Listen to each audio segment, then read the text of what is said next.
Welcome to the Farbrengen on the Parsha.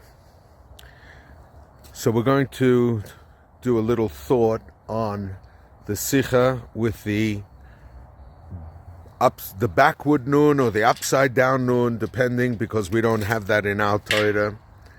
Before I do that, I want to take a moment to acknowledge that what's going on in Eretz Yisrael needs its own Farbrengen. Now, why a Farbrengen? Because we respond to trauma, which is what happened. This is a pogrom and trauma. We respond with our midas, depending on who we are. And that's human and that's normal, and you go to a therapist and I'll explain to you why.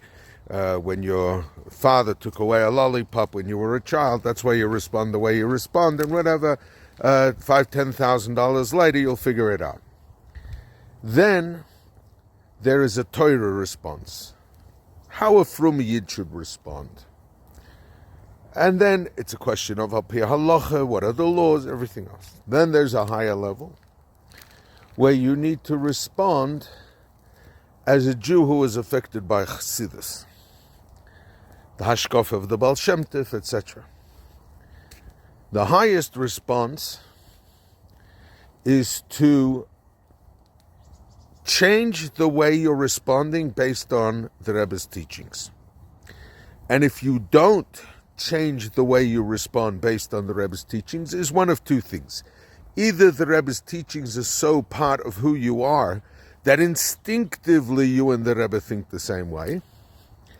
Otherwise, it is you are closing yourself off from transcending the trauma of the moment by going into holiness. Now that I have finished preaching, and by the way, I don't know what that looks like, because I am stuck way down the bottom of that ladder. The birth of Avraham at the end of Parshas Noach ends a time of charoin af, of anger to the world.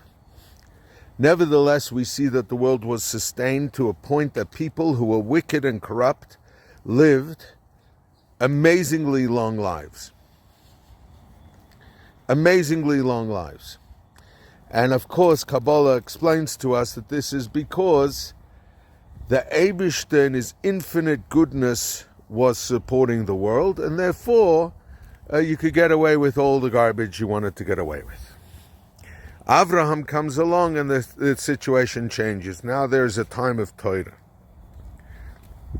My friends, for those of us who are not better, just older, we lived in a time where there was a shefa of Chassidus, where the Rebbe would stand on his feet, and there wasn't a Rabbi Chodakov deciding who gets a Yechidus. Any human being who walked past the Rebbe got the hashpah and the shefa that the Rebbe was giving, from Reb Mendel Futterfass all the way down to me. Made no difference. In a certain sense, I think this Sicha is trying to tell us, but there comes a time of Torah. And what's the time of Torah? The Rabbeim, 7 generations, had ksovim, secret writings of Chassidus that they held for themselves. And in the early years, people used to beg the Rebbe to print stuff. There came a time where the Rebbe said, it's all yours. Everything is printed. Now, the only challenge is, can we move ourselves, nun hafucha, change ourselves around a little bit, and instead of just knowing that this is ours, make it ours. And when we make it ours, some of us are going to understand it better than others. And that's okay, because ultimately the only how do I say this in a subtle way? Forget about the subtle way. If it doesn't change your life, you can know better than anybody else, you know nothing. And if it changes your life, you may have read every single word wrong, and you may have wrong pshat. It changed your life, you own it, and it's yours.